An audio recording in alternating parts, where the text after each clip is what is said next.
parti. Bonjour, donc, je m'appelle Jean-François Astier, j'ai plusieurs casquettes, on va dire. La première, c'est que je suis le directeur d'une entreprise qui s'appelle Natura Mundi. La seconde, c'est que j'ai créé une école qui s'appelle l'École française d'herboristerie. Et ensuite, je suis le vice-président d'un nouveau syndicat qui vient de se créer, qui s'appelle le syndicat Synaplante, qui est un syndicat qui a pour but de réunir les personnes qui font de l'herboristerie, on va dire de façon plurielle, c'est-à-dire que ce soit en tenant une boutique, que ce soit en donnant des conseils, que ce soit en ramassant des plantes, en les transformant, en tout cas toutes les personnes qui travaillent dans la filière des plantes médicinales. Comment évolue la situation des herboristeries aujourd'hui en France? C'est dramatique.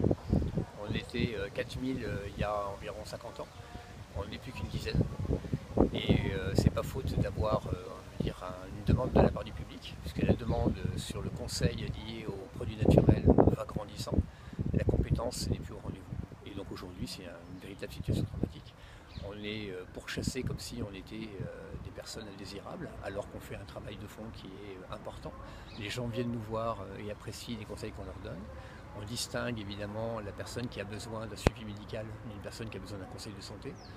Et nous disons haut et fort que nous ne sommes pas compétents pour des problèmes qui relèvent de la médication, que ce soit du pharmacien ou du médecin, mais qu'on a notre place en termes de conseil de santé. Et on n'est pas écouté à ce niveau-là.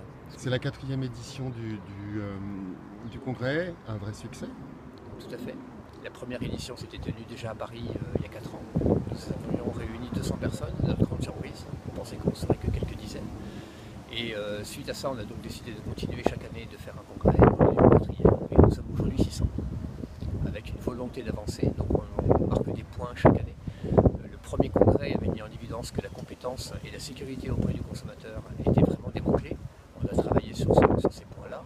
On arrive aujourd'hui avec une réglementation qui rejoint, mais pas complètement, des demandes que l'on a, notamment le fameux arrêt des plantes qui concerne les filières sur les compléments alimentaires, qui satisfait, mais pas entièrement. On a aussi beaucoup avancé sur les écoles d'herboristerie qui existent depuis des années et qui aujourd'hui se sont créées en fédération, se sont réunies en fédération, ça c'est très bien. Et puis donc cette année, donc, le lancement du syndicat des herboristes, le syndicat professionnel, qui est une étape importante dans la reconnaissance du métier.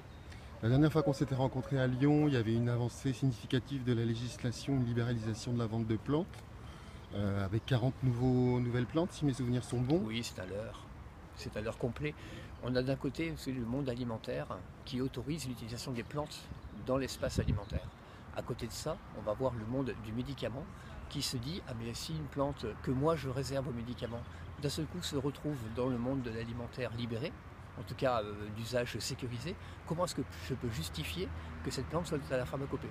Donc ils ont dit, écoutez, il y a 148 plantes qui n'ont plus de raison d'être dans notre espace réservé, et donc on les dit libérées. Mais on s'en fout complètement, qu'elles soient libérées ou pas libérées dans le domaine de la pharmacie.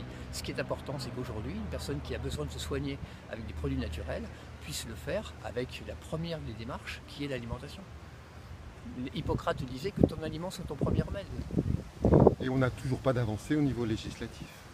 On a des avancées législatives, mais qui font qu'on ne tient pas encore compte de la réalité de l'herboriste, qui est une personne qui a une compétence sur les plantes, et cette compétence-là n'est pas reconnue aujourd'hui. Donc on a un énorme travail à faire pour se faire entendre de la part du législateur.